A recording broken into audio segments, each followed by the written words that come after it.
Assalamualaikum warahmatullahi wabarakatuh. Kami dari kelompok 11 akan mempresentasikan hasil diskusi kami tentang profit usaha kecil dan model pengembangan dengan bisnis puding lumut daun kelor yang beranggotakan 3 orang.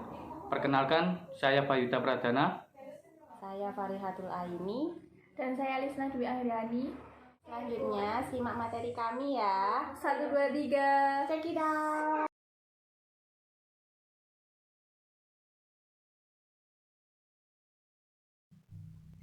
Perencanaan usaha. Perencanaan usaha yaitu sebagai proses penentuan visi, misi, dan tujuan, strategi, kebijakan, prosedur, aturan, program, dan anggaran yang diperlukan untuk menjalankan suatu usaha atau bisnis tertentu.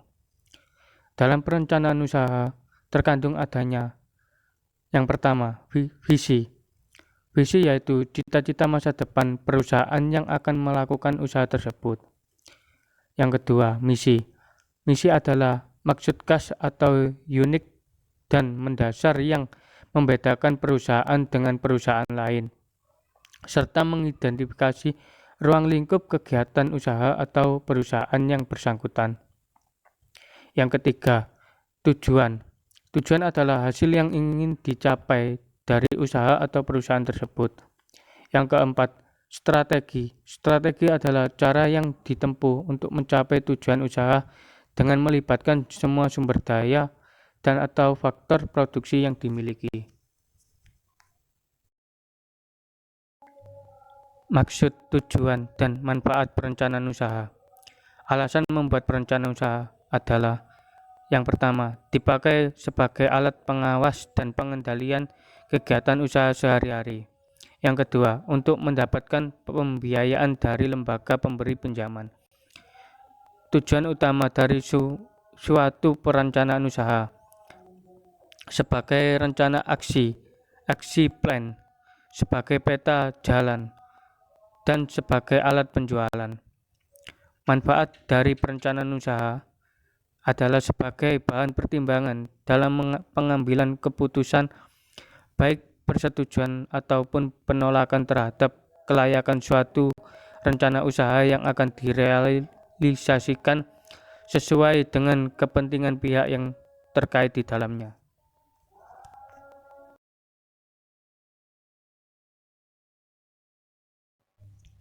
Pengelolaan keuangan. Bagi yang sedang berada dalam langkah awal memulai usaha, perlu dilakukan pengaturan keuangan yang disiplin agar bisa diketahui sejauh mana efektivitas penggunaan modal serta tingkat omset penjualan. Niatan untuk memiliki dan menjalankan usaha biasanya dibarengi dengan kepemilikan sejumlah modal untuk menggerakkan roda usaha. Tips tentang cara mengatur keuangan dalam berwirausaha. Yang pertama, memisahkan uang bisnis dan uang pribadi. Yang kedua, membuat perencanaan penggunaan uang modal bisa berupa uang atau selain uang. Yang ketiga, buku pencatatan keuangan.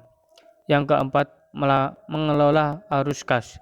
Yang kelima, mengontrol dan mengecek harta, utang, dan modal.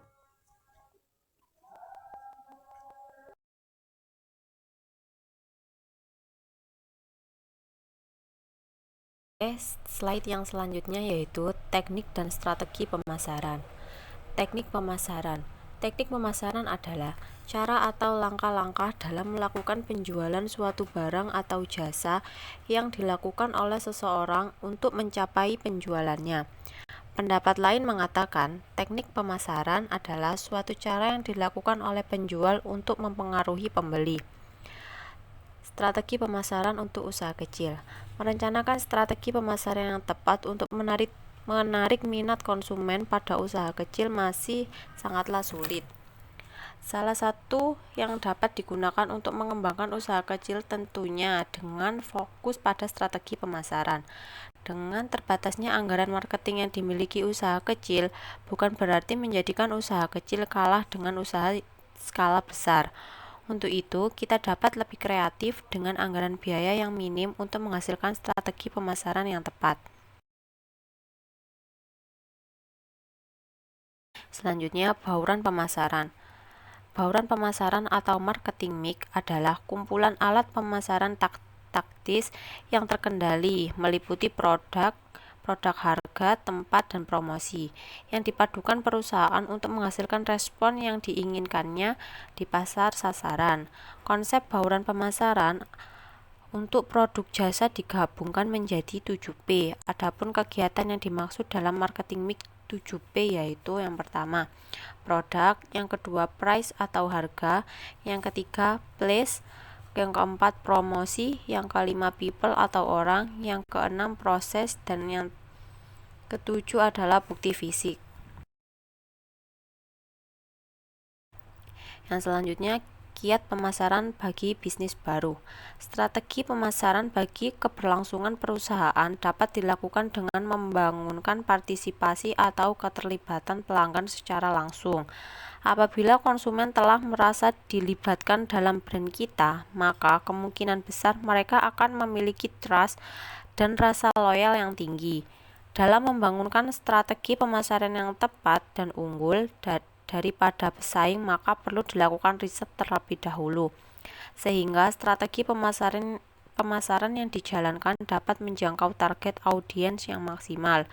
Dari masa ke masa selalu muncul ide-ide baru dari para marketer untuk mempromosikan produk mereka. Apabila strategi pemasaran ini tepat, artinya sesuai dengan target pasar, maka pesan yang ingin disampaikan dapat diterima dengan baik.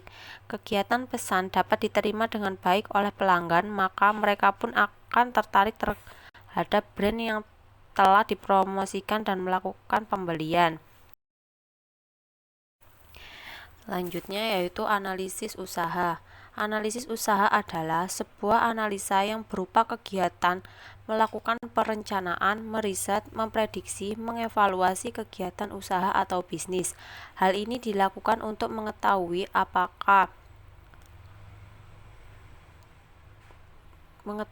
atau menghindari segala kemungkinan buruk yang terjadi ketika proses bisnis dilakukan.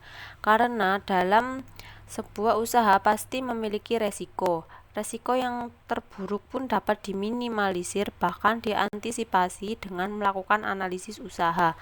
Analisis tersebut juga bisa digunakan untuk meningkatkan keuntungan dan tujuan utama sebuah bisnis.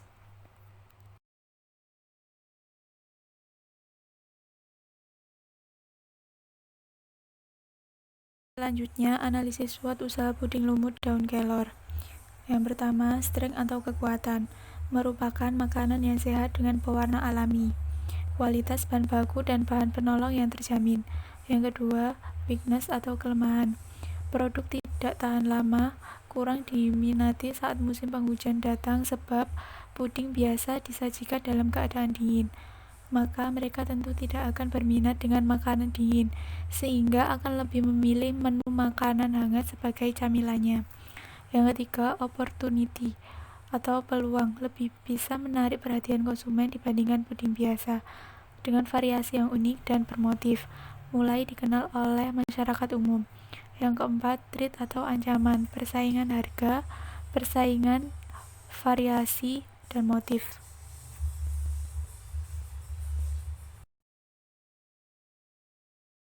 Selanjutnya, pemasaran produk. Pemasaran produk juga akan menentukan perform pada hasil produksi. Pemasaran produk dilakukan agar target pasar semakin mengenal mengenai produk yang akan dipasarkan. Pemasaran merupakan hal yang sangat penting ketika akan melakukan pengenalan produk baru. Untuk strategi pemasaran produk puding lumut daun kelor, yang pertama, menawarkan produk, yang kedua, menggunakan media sosial, yang ketiga, membuat kemasan yang menarik, yang keempat, menjalin hubungan baik dengan pelanggan.